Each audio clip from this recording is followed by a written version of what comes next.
Evening guys, welcome back to the channel. I'm going to have a little bit of a look at some Ford Shoebox content now. Ford Shoebox content even, if I can remember how to speak. Haven't looked at this for a little while. Car's not actually here, but what I do have is the dashboard. So this is a 1949/50 Ford Shoebox dashboard. If you're watching this, you know this is going into a custom car, and you will take one look at this and go, that is not a standard looking dashboard. And you'd be right, because I've done a little bit of customizing to it. Now, I first started this job maybe like 3 years ago, so I've almost forgotten what it was I did, but I've filled a number of the switch holes here. I'm going to use that as my headlamp switch. I'll show you the headlamp switch later on in the video. I've moved from a plunger type to a more modern 3-stage headlamp switch. I'm still going to be using the push button for going to high beam, but I've gone for that there. Now, you will see later on in the video, it looks exceptionally naff. The one I've got, the plastic bezel on it, so I'm going to swap that for something slightly more custom and much more 50s period, because we're going for a 50s style custom. The gauge is iconic. So the 49/50 single round gauge, so that is obviously staying. The speaker grille is filled in. There's a little bit of smoothing out that I need to do somewhere. The dash has been sitting in my gym behind the shed for about 2 years, so I've kind of lost exactly where all the bits I need grinding back are. There we go. The centre clock, as was, is being replaced with a little rev count, a little tacho, which again looks pretty tidy there. Ashtray's gone, glove box is gone, the holes here and here are where for the chrome spears that go on the 50 go. My only other 3 holes that I've got in the otherwise smooth dash is I have a single hole which is going to be my ignition, because again I've gone to a key ignition rather than the push button one, and then I have 2 remaining holes which are going to be they're going to have lights in them, one of which, and I haven't decided which one yet, is going to be the idiot light for the overdrive to tell me that I've got the overdrive engaged, and the other one is probably, again trying to remember how I set up the wiring before I pulled it out, is going to be to illustrate that I have power to the electric fuel pump. So why have I stuck those down there? Oh, there's going to be toggle switches underneath, so I've left a few of the little holes because I left toggle switches for powering the electric fuel pump and for powering the overdrive, because it's going to be running, as again if you follow the channel, it's going to be running that V8, and it has a 3-speed 3 on the tree manual with overdrive, which actually does work really nicely. So that's the dash. Now, why does it look like this, or rather why have I gone for that design? Again, if you're fans of the channel, you can see what car it is sitting on, which is my other passion for old cars, the Fiat 500s. And the vintage Fiat 500 has a single round dial, it has a key in the middle, and it has, well, it's got toggle switches there, but it's also got lights for your headlamps and lights for your indicators there. And I think it's an exceptionally smooth design, and so therefore I've decided to replicate it in the Big Brother car. So during the course of this video, what I'm going to do is I'm going to test fit all of the gauges that I've got here, some of which are original, some of which are refurbed, and as I say, some of which are going to be LEDs or lights I'm thinking I might actually use original Fiat ones in here, just to kind of tie the look together. Plus that's it's a 60s car, but it had originated in the 50s, so it's got parts that are technically period correct for what I'm going for on the shoebox. And I have got over here somewhere in my pile of stash the original instrument bezel, which I had refurbed before I put it in. Then what we'll do is I'll clean up the back, we'll stone chip the back, and we'll paint the back white, because it's much easier to look up under the dark dashboard if the back is painted white, and it's going to make my life wiring much easier, and it's also going to make my life of running the cable drive wipers much easier, because again the car does not have a standard wiper setup. It's got something that's built from about 4 or 5 different cars. So that's what we're looking at today. Ford Shoebox dashboard, nice bit of custom, currently primed in Savannah beige Volkswagen paint. Honestly, I don't know what colour it's going to go, because I haven't yet made up my mind what colour the car's going. It might be maroon, it might be dark grey, it might be a sort of battleship grey / blue. So I'm going to try and choose something that will work with everything, every possible exterior colour, and yet still looks cool and custom. So please feel free to chuck some comments into the video saying what you think will work. Do we go solid colour? Do we go metal flake? Do we go pearl? Do we go slate grey with metal flake and tons of lacquer? Do we go slate grey with a purple metal flake? Do we go gold? Or do I go down a completely different route? So the holes there are a bit too small for what's going to go in them. It says it's nice thin metal. I'm just going to stick a step drill through, so that one needs to go up to 16, so it's very close, as is that one, and this one needs to go up to 20. So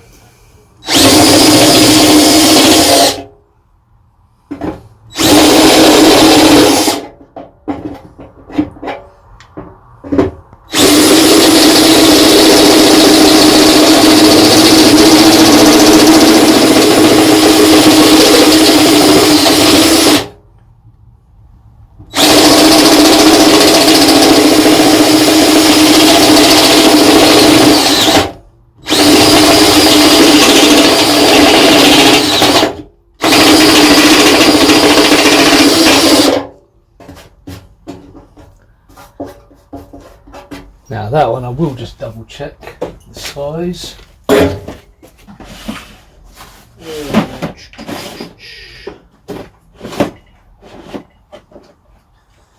Get my lock barrel. Oop.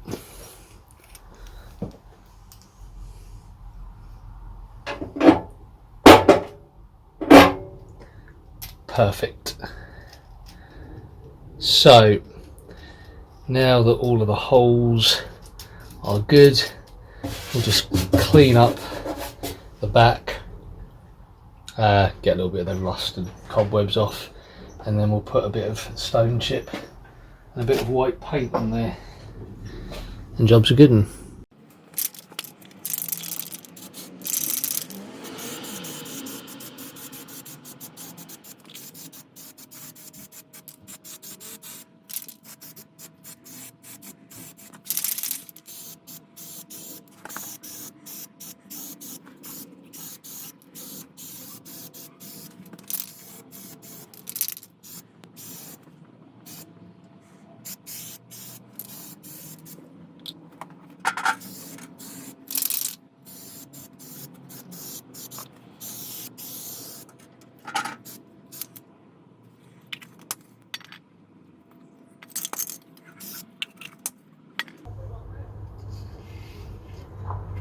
Now, it might not be quite the neatest spray job in the world, but the back of that is never going to be seen by anyone other than me when I'm doing the wiring. So it's rust encapsulated, and that's really as good as it needs to be. And what we'll do is we'll put a bit of white over that once it's dry, just to make sure it can be lit up nice and bright when I'm wiring it. So this is what we're going to be fitting into the dash once the paint is dry. So this is a 4950 original shoebox Ford, combined speedo, fuel, oil pressure, battery reading and temperature gauge, and idiot lights for your left and right indicator in there. It could probably do with being stripped down and cleaned out again. I may colour match the needles to whatever colour I decide to do the car. They're not supposed to be white, they are supposed to be red, these smaller ones, but they've just faded over time. The rest of it is actually pretty decent. I mean, if you look in there, it's a little scabby looking in the glass. It's just a bit dusty because it's been sitting around for 3 years. But other than that, it's tidy, and as I say, does work. The only bit that doesn't work is the battery level, but that's probably as much to do with the fact it was 6 volt converted into 12 volts as anything else. That is what I'm using for the ignition. As standard on these cars, the ignition was just an ignition switch, and then you had a push button to earth the starter. I'm just running it off a key, so it's effectively key, and then I've got a solenoid that's triggered in the same way that a modern car works. And instead of a push-pull lighting setup, I've gone for this, which is as cheap and nasty as they come, but it does the job. So it's 3-pole for dipped, main and off. At least that's how I'm going to wire it anyway. And high beam will be controlled by a foot switch. Obviously that looks utter toilet on a 50s car. So that bit of plastic is coming off. You release it just by pushing that button in there with the screwdriver. Obviously my thumb's too big to fit in there. We'll pop that off and replace it with something slightly less naff looking, but electrically speaking, those are the main bits. The spare Fiat lights I have misplaced, so I won't be fitting those today, and it's just a test fit anyway. Likewise, I won't bother with the toggle switches that will be going on the bottom. So once the paint is dry, I'll probably spray a bit of white over there and then install the gauges, and we'll have a better idea as to what the finished customized dashboard looks like.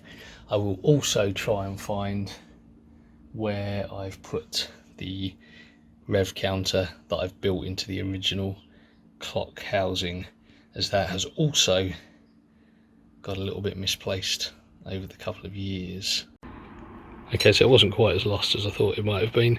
That's the original clock housing, which I've removed the clock and replaced it with this taco, which is not actually quite the right size, nor is it the right colour, and it also revs too high for the engine that's going in there. But despite literally everything being wrong about it, it does work, and until such time as I can hunt down, I think it's a Jeep CJ, like a 70s or 80s one, that is the right diameter to fit in here without this housing sort of here, it's gonna stay. But the black CJ one with the red needle looks really good and fits in with the rest of the dials pretty nicely, so eventually I'll swap it out, but for the moment that is modified from an original piece I just had to kind of crimp the housing in there. It was missing. I moved it from all of the other dials because I'd actually used it as a standalone rev counter when I was setting the timing on another car. Okay, so here is the dashboard as it is. I have given it a little lick of white paint. I mean, it doesn't look great, but it doesn't really have to because no one's going to see it other than me. So what we're going to do is just whip back in the gauges and whatnot, so we can have a look at how it's going to look finished.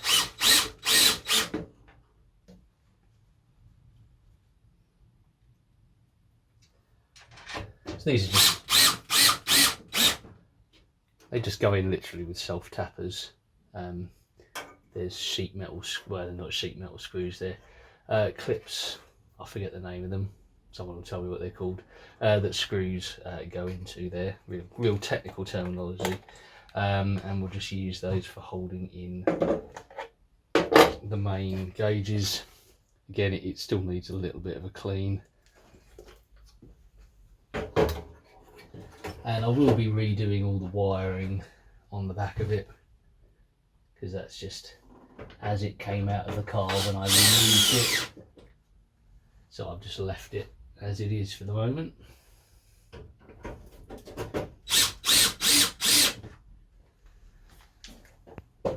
So they go in there, and then my ignition barrel, which is actually off a sit and ride lawnmower, so nothing particularly fancy, but it works. And as I said at the beginning, it does give 3 positions on the key, so I'm able to start it without having a separate push button for the starter. I'll just whip that on there. Yes, it's not properly adjusted, but it'll do for the minute. And then you can pop the headlight switch in over here. Let's get that shake-proof washer on there.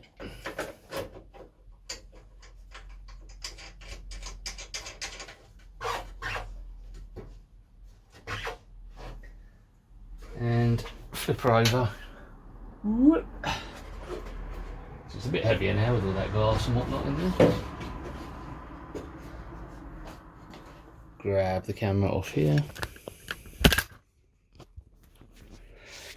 And so here is our custom shoebox dash. Actually, let me just grab the trim pieces that I've got somewhere.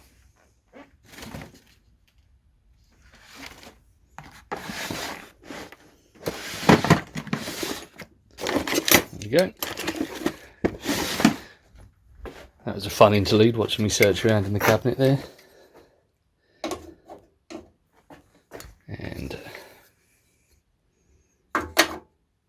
rest that in there. And the glove box one over the other side, which needs a little bit of adjustment, but there we go. So originally had a number of holes in here for the starter, pull headlamp switch, something else, can't remember what, but now we've got the rotary headlamp switch, which again doesn't have its final knob on there. We've got the multi-function 1950s dial, 4950 dial, which I think looks wicked. The key in the centre, I don't actually have any spare little Fiat lenses lights for here yet, so I'll put those in later. The rev counter we talked about earlier, which is going to be binned and replaced by a CJ item, Jeep CJ, and the trim pieces on there. So really, that's it. It is a much larger version of, sorry, that was my bum hitting something, of the dash in the Fiat 500. Okay, so thanks for giving that a watch. If you enjoyed that, give us a like, give us a subscribe, follow the channel, and you'll see this car coming very slowly together. Eventually we will actually put the engine and the dashboard back into the car where they belong. So till the next time, take care guys, see you later.